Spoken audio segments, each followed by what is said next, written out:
this was a very personal record for me lyrically, and I also wanted it to sound really 80s, and I couldn't like go to the band and say, "Hey guys, I've got this vision.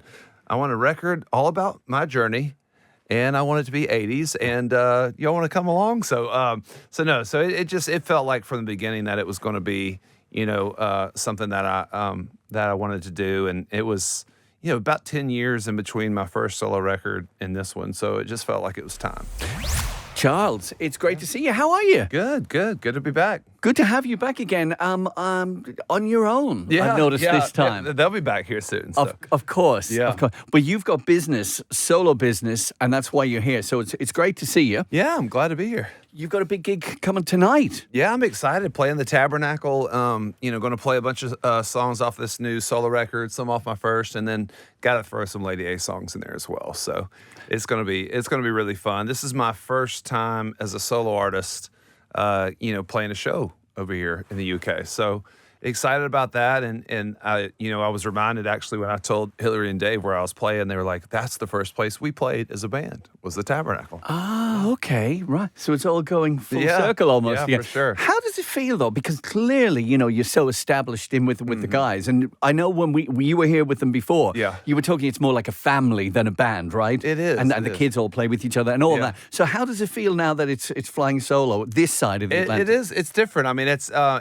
lot of fun though. I mean, we're actually about to go in April and start cutting our next record as a band, and so, but it's fun to support. We have, I mean, Hillary also on the side does a couple solo things, in kind of the faith-based world, and I think for me, we've been a band now for 20 years, and so, I mean, like this was a very personal record for me lyrically, and I also wanted it to sound really 80s, and I couldn't like go to the band and say, "Hey guys, I've got this vision. I want a record all about my journey, and I want it to be 80s, and y'all want to come along?" So it felt like from the beginning that it was going to be, something that I wanted to do, and it was, about 10 years in between my first solo record and this one, so it just felt like it was time. Interesting you mentioned 80s, right? Yeah. And because I listened to the album on the way in today.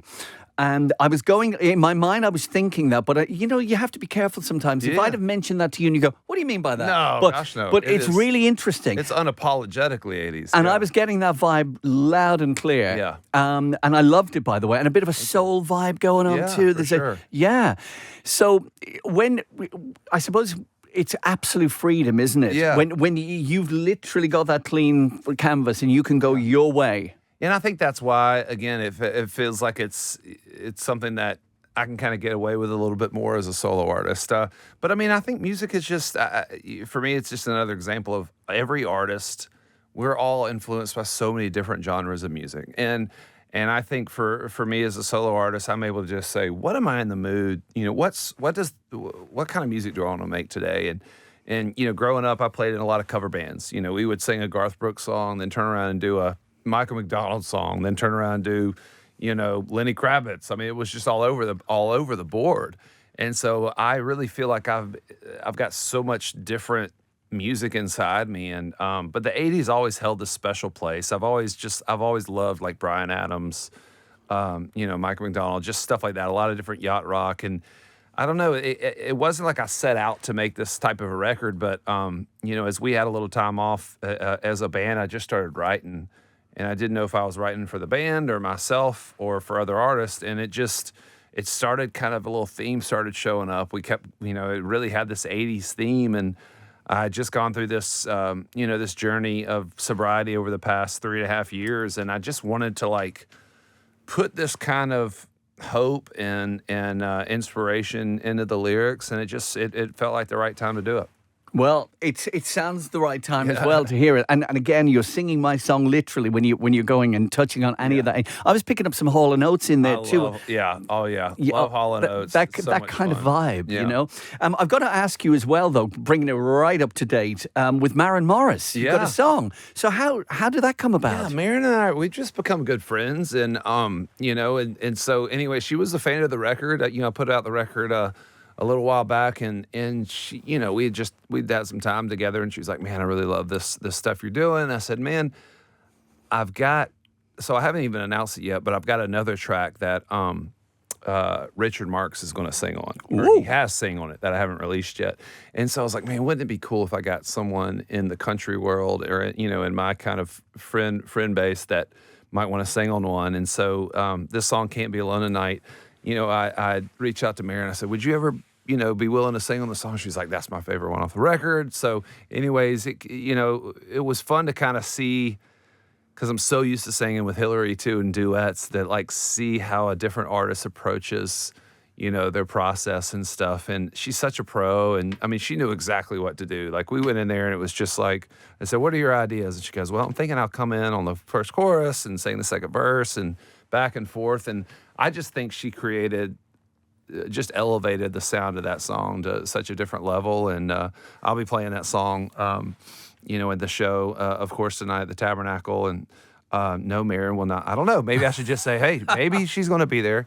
But yeah. You never know. Yeah, you never know. It's funny because I had this vision as you were telling me that story that Hillary is kind of like, oh, I'm going to dial him up, and so, it's Maren now, is it? So you've replaced, but no. And those guys, they're all pretty chill with you. Oh, yeah.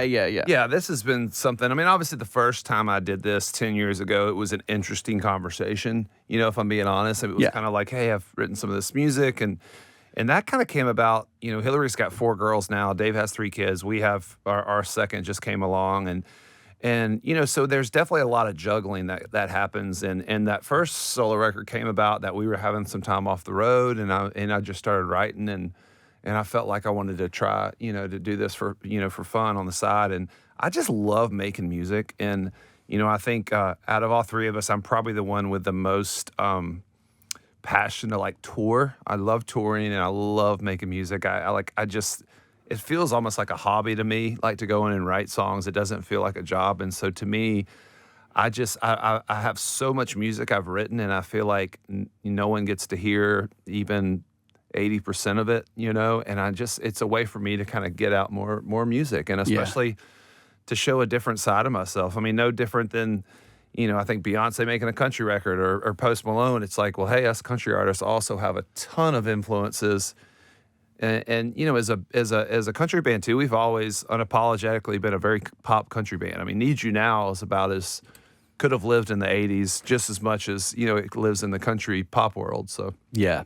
No, that all makes sense. Yeah. And you're right. We see we're welcoming other artists to the world of country, but you don't think of it the other way around. Yeah. You've just explained that really well. Yeah. And also when you said you love touring, which isn't every artist thing, and I was thinking London's a long way to come for one show. Yeah, right? We'll not be making money on this show. We'll definitely be losing money on this show.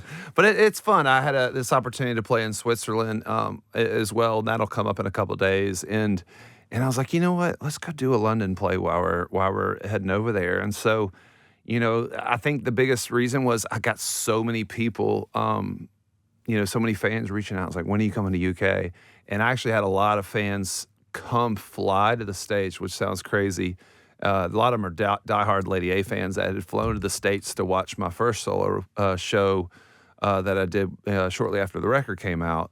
And so to me, it's just, I don't know, I just feel like the fan base here is so amazing. And I'm sure it's going to be a ton of Lady A fans. And don't worry, I will be playing some Lady A songs. So I'll definitely play at least, 3 or 4 of those and maybe even throw in some inspirations, some cover songs of different 80s, artists. I'm just going to keep it really loose, but I love it. I mean, and not, saying it just to pander, but these really are some of our best fans over here. And I feel like it's because we don't get to come over as much. So when we do, they really show up. Well, it's a bit of a payback from you to them now, isn't it? Like for saying, look, your commitment, especially if they're flying over to the States to see it. I know. And we'll be coming back too. We're going in to cut a new record with a band in April, like I said, and we're working with this new producer, Jay Joyce, and I think he's going to bring a really cool, edgy approach to our sound. And so he does a lot of the Eric Church records and Patty Griffin. And so, I don't know, I'm just excited to just see what the next 10 years is going to bring us as a band.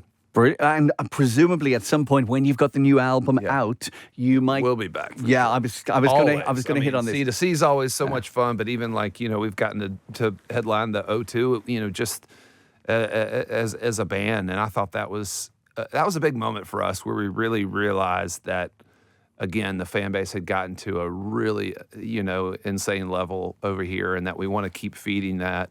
And it's fun too, because I've said it too before. You don't have to just play the hits, like the radio hits. They're there to listen to all the songs off the record, which is so fun for us. We get to pull out some of our deep cuts that we just love. Yes. And you see half the audience singing along to it. You're like, wow, they've really dug into the music. That must be the real thing as an artist to get that back. Is. Because anybody can sing to the hit that's on the radio all the time. Exactly. But the other stuff. Got to ask you as well, you mentioned it earlier, became a dad last year. The second, for the second time. Yeah. So, your son, how old is your oldest son? 10 years old. And then we have about, my wife's here 5 months? Almost 6 months. Right. Yeah. So I was going to say, as a parent, nobody gives you the book, the textbook you've done it first time. Yeah. And textbook's changed. Yeah, I was going to say. So the second time, do you find it a bit easier though? Because obviously it's not the first time for anything anymore. Yeah, it is. It's I don't know. Yes and no. I mean, I don't worry as much, but I feel like I'm not as energetic as I used to be. So I don't know, I definitely hit these points where I'm like, oh man, this is my time to come home and relax. But man, he's such a good baby, and we're just trying to soak it up, Yeah. I mean, there's definitely some times you're kind of tired, but it's wild. We don't have to have that conversation now. We used to kind of at dinner like, what are we going to do when our oldest Ward is out of the house? And now we're like, oh, we don't have to even have that conversation. It's like you're putting that back in another. We can put our pickleball together. We can push that back for another 20 years. But life's good anyway at the moment. Life's great. Honestly, I can't complain. It's just, again, I think I'm approaching everything music as well as just a little bit more of a, just chase the muse. Don't worry so much about the outcome. Enjoy the process of it all. And I feel like it's some of the best music I've made in a long, long time, along with the solo record, but even the new stuff that we're working with as a band. I just feel like we're not trying to chase too much and just letting, if we're into it, then usually that's when the fans are into it. Yeah, and that's when it works. Yeah. I suppose if you try too hard sometimes, life's that though. Which we have. I mean, we've had times I think where where there's a couple songs out there I wish we hadn't gone down. I can look back and be like, all right, we were chasing a little bit there, but I don't know. I think just getting back to the core of just exploring in yourself, like what song are you writing or what song are you listening to that you can't get enough of? And usually that's when the fans can't get enough of it either. Absolutely. Well, I've got to say as well, you just mentioned your wife is over there sitting on the floor. We didn't even give you a chair. That's part of her yogic. Her yogic? Little workout going on. Yeah. Hello, by the way. So are you doing any of this? I know it's probably only a flying visit, but as you've got your wife here, are you doing any of the little touristy bits? No, she did a little shopping yesterday. I got in and I immediately went to bed for 5 hours, try to kind of, this is the best I've ever felt. We were laughing about, everybody's got their different jet lag theories about staying up all day. And I was like, if I'm tired, I'm going to bed. And I did. I slept for 5 hours. We had a nice dinner last night. I got a little workout in before dinner, and then I slept for another 8 hours. And I was like, this is the best I've ever felt. I haven't slept like this, especially with a newborn, in a long time. This is good. Yeah, actually. I feel great. So yeah, it's a break from the whole routine for you. It is. And so you'll be in great form tonight. I'm really looking forward to it. It's going to be fun, man. It really is. It's a high energy show, and I mean, we even approached the Lady A songs even with a little bit more of an '80s synth and really cool electric tone, and I think people are going to be excited. Oh, you're making me look forward to it even more. Yeah. Well, listen, it's a pleasure to see you this time round. Obviously, with the guys as well next time. We will definitely be back soon, I'm sure. Yeah, and good luck with the song with Maren. Good luck with the new Lady A album. There's so much going on with you. Well, shoot, we're trying. I mean, we're getting in my 40s now, or I am in my 40s, in my mid 40s, and just really wanting to, I don't know, put out as much music I feel like as I can while I'm inspired. Because who knows, how long you feel that muse, and it's running pretty strong in my veins right now. Great. Well, that's great to hear, and it's brilliant to see you again.